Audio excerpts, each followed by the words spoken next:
আসসালামু আলাইকুম। দেশ ও প্রবাসে কলিজার ভাই ও বোনেরা, কেমন আছেন সকলে? আলহামদুলিল্লাহ, আশা করি ভালো আছেন। প্রবাসী কল্যাণ ডেস্ক, বিমানবন্দরে প্রবাসী কল্যাণ ডেস্ক। আমরা সকল প্রবাসীরাই যারা বিদেশে আসি তারা সবাই অবগত আছি প্রবাসী কল্যাণ ডেস্ক সম্পর্কে।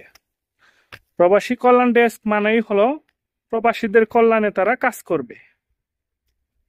মূলত এটাই তাদের আসল পরিচয়। কিন্তু তারা আদৌ কি প্রবাসীদের কল্যাণে কোনো ধরনের কাজ করতেছে, সেটাই হলো দেখার বিষয়। প্রবাসী কল্যাণ ডেস্কে আপনি বা আমরা যারা বিদেশে আসি বা যাই, কোনো কারণবশত যে কোনো কারণবশতই যদি আমাদের প্রবাসী কল্যাণ ডেস্কে যে প্রবাসী সেবা নিতে হয়, সেখানে যদি আমাদের সহযোগিতা করে বা সহযোগিতার আশ্বাস দেয়, সেটাই তো আমাদের জন্য মঙ্গল, তাই না? কিন্তু ব্যতিক্রমী কোনো কারণে যদি আমরা সেখানে যাবার পরে কোনো ধরনের সহায়তা, সহযোগিতা, সাহায্যমূলক ব্যবহার যদি না পাই, তাহলে এই প্রবাসী কল্যাণ ডেস্ক দিয়ে আমরা কি করব? পকেটে রাখবো, নাকি আমাদের প্রবাসীদের কোনো উপকারে আসবে?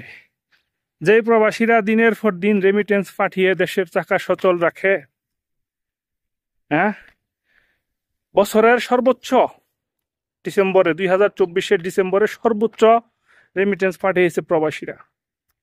তো এই প্রবাসী কল্যাণ ডেস্ক আমাদের জন্য কি করলো দেখেন। ফেনী ফেনী জেলার আনোয়ার ভাই, প্রবাসী, সৌদি আরব প্রবাসী। তিনি জেল খেটে দীর্ঘদিন জেলে থেকে 1 বছরের মাত্র বিদেশ করছে। 1 বছর ছিল মাত্র সৌদি আরবে।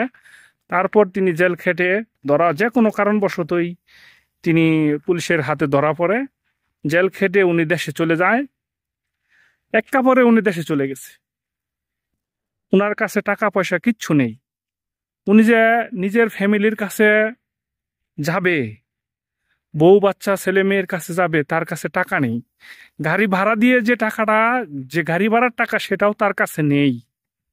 তো এমত অবস্থায় তাকে পাঠানো হয় প্রবাসী কল্যাণ ডেস্কে সহায়তার জন্য, যে দেখা যায় তাকে যে কোনো ধরনের সহযোগিতা যদি তারা করে। কিন্তু প্রবাসী কল্যাণ ডেস্ক তাকে সরাসরি না করে দিয়েছে, যে আর আমাদের কিছু করার নেই। প্রবাসী কল্যাণ ডেস্ক যদি এতটুকু সহায়তা না করতে পারে, তাহলে এই প্রবাসী কল্যাণ ডেস্ক আমরা কি করব? পার্থ আপাতত তাকে কিছু টাকা দিয়ে বাড়িতে যাওয়া পর্যন্ত ব্যবস্থা করে দেওয়ার, এটা তাদের দায়িত্ব এবং নৈতিকতার ভিতরে থাকতো না। অবশ্যই তাদের উচিত ছিল সেই কাজটা করার, কিন্তু তারা করে নাই। এই হলো আমাদের দেশ।